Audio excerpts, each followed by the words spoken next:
ಅಷ್ಟೊಂದು ಬೆಳಿಲಿಲ್ಲ ನೃಗನದ್ದು. ಇನ್ನೊಬ್ಬ ದಿಷ್ಟ ಅಂತ, ಈ ವೈವಸ್ವತ ಮನುವಿನ ಮಗ.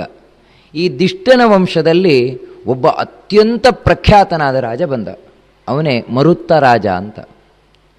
ಇವನು ಎಂಥ ಪ್ರಸಿದ್ಧನಾದ ರಾಜ ಅಂತೇಳಿದರೆ, ಮರುತ್ತಸ್ಯ ಸನ್ವಸೆ ಗೃಹೇ ಅಂತ ಬಹಳ ಈ ವೇದಗಳ ಹೊಗಳುತ್ತದೆ. ಅವನೊಂದು ಯಾಗ ಮಾಡಿದ್ದಂತೆ. ಎಂಥ ಯಾಗ ಅಂದರೆ ಮುಂದೆ ಆಗಿಲ್ವಂತೆ, ಮುಂದೆ ಆಗುವುದಿಲ್ವಂತೆ, ಹಿಂದೆ ಆಗಿಲ್ವಂತೆ, ಅಂಥ ಯಾಗ. ಯಾಕಂದರೆ ಸಾಕ್ಷಾತ್ ದೇವಾದಿ ದೇವತೆಗಳೇ ಅಲ್ಲಿ ಬಂದು ಕೂತಿದ್ರಂತೆ. ಅವನ ಯಾಗದಲ್ಲಿ ಪ್ರತಿಯೊಂದು ಕೂಡ ಬೆಳ್ಳಿ ಬಂಗಾರದ್ದೇ ಪಾತ್ರೆಗಳಂತೆ. ಅಷ್ಟು ಬೇಕಾದಷ್ಟು ಸಂಪತ್ತುಳ್ಳವ ಮರುತ್ತ ರಾಜ. ಎಷ್ಟು ಅಂತ ಹೇಳಿದರೆ, ತಾನು ಬೇಕಾದಷ್ಟು ಯಜ್ಞ ಯಾಗಾದಿಗಳನ್ನು ಮಾಡಿ ಉಳಿದ ಸಂಪತ್ತನ್ನು ಹಿಮಾಲಯದಲ್ಲಿ ಇಟ್ಟನಂತೆ. ಆ ಸಂಪತ್ತನ್ನೇ ಮುಂದೆ ಪಾಂಡವರು ತರ್ತಾರೆ ರಾಜ್ಯ ಕಟ್ಟಲಿಕ್ಕೋಸ್ಕರ. ಕೃಷ್ಣನ ಆಜ್ಞೆಯಂತೆ ಮರುತ್ತ ರಾಜನ ಈ ದುಡ್ಡನ್ನು, ಇವತ್ತಿಗೂ ಮರುತ್ತ ರಾಜನ ದುಡ್ಡಿದೆ ಅಂತ ಹೇಳ್ತಾರೆ ಹಿಮಾಲಯದಲ್ಲಿ. ಅಂಥ ರಾಜ ಮರುತ್ತ ರಾಜ. ಇವನು ದಿಷ್ಟನ ವಂಶದಲ್ಲಿ ಬಂದವ. ಇನ್ನು ಶರಿಯಾತಿಯ ವಂಶದ ಕಥೆಯನ್ನು ಹೇಳ್ತಾರೆ. ಶರಿಯಾತಿಗೆ ಗಂಡು ಮಕ್ಕಳಿದ್ರು.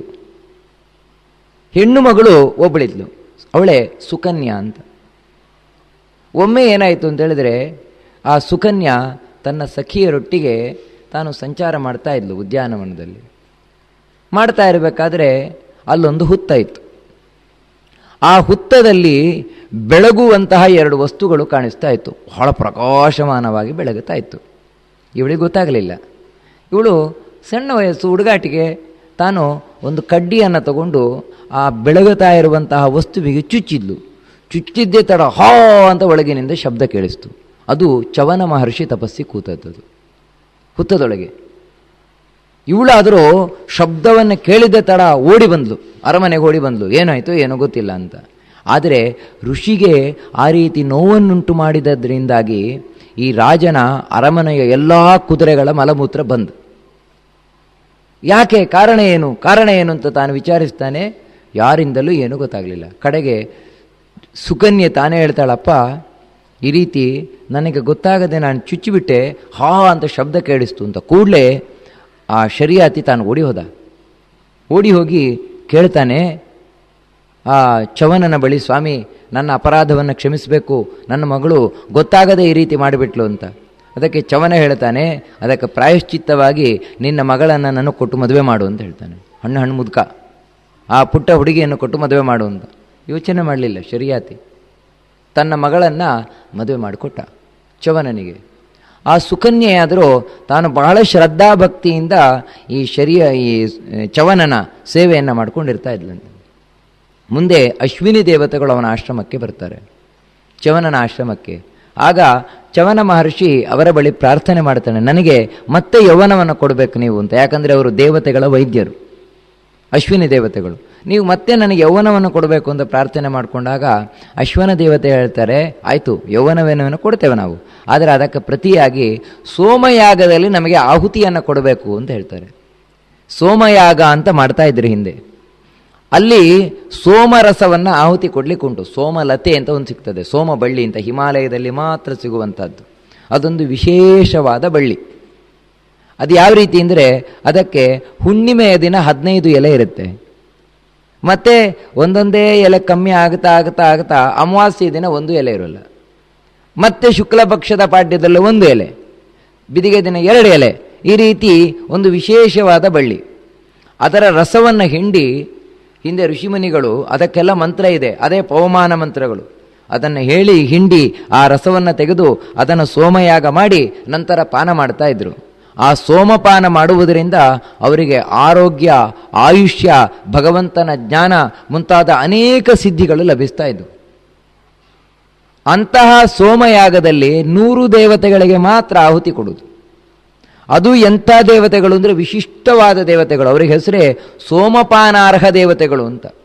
ಅವರಲ್ಲಿ ಅಶ್ವಿನಿ ದೇವತೆಗಳು ಇರಲಿಲ್ಲ. ಯಾಕಂದರೆ ಅಶ್ವಿನಿ ದೇವತೆಗಳು ದೇವತೆಗಳ ವೈದ್ಯರು ಅಂದರೆ ಸ್ವಲ್ಪ ಕೆಳಗೆ, ಅದಕ್ಕಾಗಿ ಅವರಿಗೆ ಆಹುತಿ ಕೊಡ್ತಾ ಇರಲಿಲ್ಲ. ಆ ಅಶ್ವಿನಿ ದೇವತೆಗಳು ತಾವು ಕೇಳಿಕೊಂಡ್ರು, ನನಗೂ ಆಹುತಿಯನ್ನು ಕೊಡಬೇಕು ಅಂತ. ಚವನರಾಯಿತು ಅಂತ ಒಪ್ಪಿಬಿಟ್ರು, ನಾನು ಕೊಡ್ತೇನೆ ಆಹುತಿಯನ್ನು ಅಂತ. ಚವನರಿಗೆ ಅಶ್ವಿನಿ ದೇವತೆಗಳು ತಾವು ಮತ್ತೆ ಯೌವನವನ್ನು ಕೊಟ್ಟರು.